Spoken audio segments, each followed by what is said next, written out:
Our next speaker is Dr. Irwin Redlener, and he is the director of the National Center for Disaster Preparedness and a clinical professor of health policy and management and pediatrics at the Earth Institute at Columbia.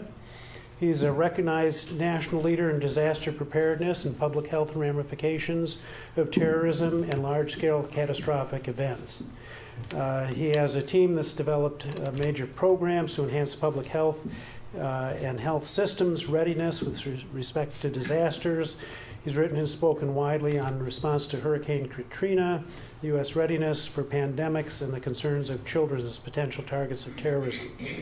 His list of qualifications go on considerably longer, but I think I'd like to invite him to come speak to us directly. Dr. Redlener. And I'll try to refute some of those outlandish claims about my career, but thank you.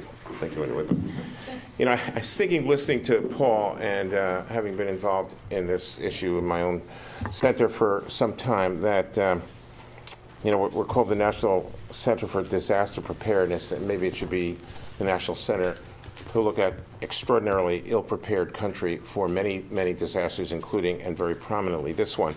And I don't usually speak with notes, but I just wanted to be clear about something, and let me just state it up top here. I'm just going to speak for a couple of minutes, and hopefully we'll have time for questions. But I'm speaking now as a physician, a pediatrician, and a public health professional.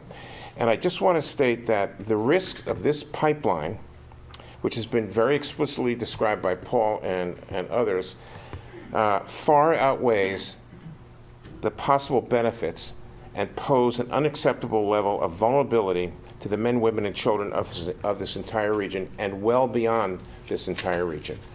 So the points that I just wanted to state and leave you with is that this plant had already been in a fragile state with multiple problems happening over the years. Fortunately, none of them resulted so far in a massive disaster that would get us even closer to the possibility of, let's say, a major meltdown.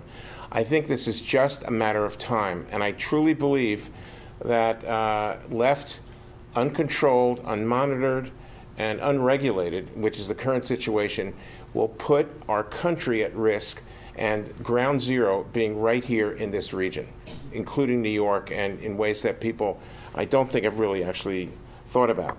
So we have an already existing problem. We have a problem with, I sort of agree with Paul that I don't really have a problem with the gas lines. I do have a problem with the gas lines being in proximity to what was already a high-risk reality of Indian Point. This is really, really not okay. And as Paul said earlier, he wouldn't let his grandchildren go to school in the school that's right up by the plant here, and neither would I, and neither should anybody else be forced to have to live with that level of risk. The thing that I really want to point out is, and I just want, the last thing I want to say is something about the issue of evacuating. Because this is the thing, you know, we'd have to evacuate if there were a major problem here. You cannot evacuate this area. You simply cannot do it.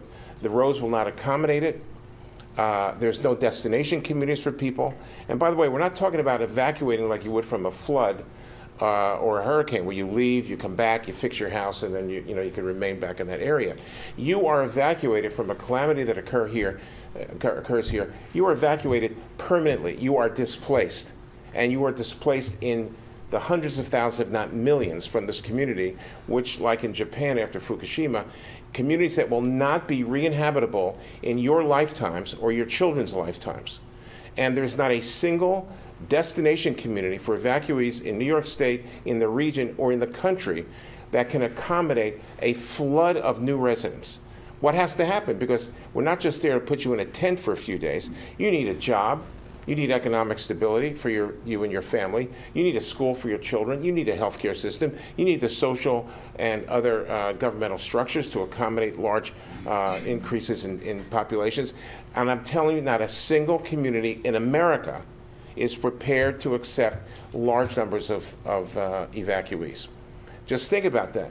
And where do these evacuees work before they were displaced? They worked in New York City. They worked in the major cities of Connecticut.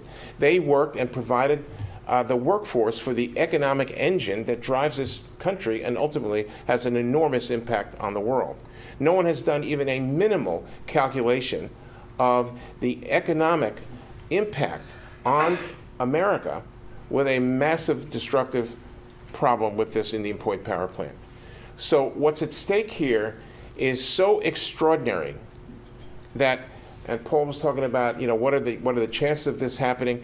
We don't know what the chances are of anything. The storms that used to be 1,000-year storms turned out to be 50-year storms. New Orleans was rebuilt with levees that would withstand a Category 3 hurricane. They needed one for a Category 5 hurricane. And we're in far worse trouble, potentially, in this region than any flood or hurricane risk community in the world is. So I think we have to take a different stance here. I'm extraordinarily dismayed by the lack of response to agencies that are supposed to be safeguarding us, that are basically corrupt. They're in bed with industry, whatever's going on there. We are not getting what we need from the agencies that were supposedly stood up to help protect us from this type of risk. No American child should be at this level of risk. And I think to refute that, let's hear it. But I just don't think it's acceptable. I think it's immoral. I think it's illegal, as Paul is saying. What I'm concerned about is I'm not sure that the tools we have at our disposal at the moment will actually result in some actions that will stop this what seems like inevitable progression. We need the courts, but we also need every single elected official en masse to tell the president, to tell the Federal Energy Regulatory Commission to stop and cease this inevitable path that we're on right now. We can't have it. The president has the power to stop it. I'm not sure anybody else actually does. So in order to get the president to act in this insane political quagmire we're currently in pre-election is a task. But I think we should not give up, and we should implore our elected officials to stand up, get up, go to D.C., go to the White House, and make your case on our behalf. Thanks.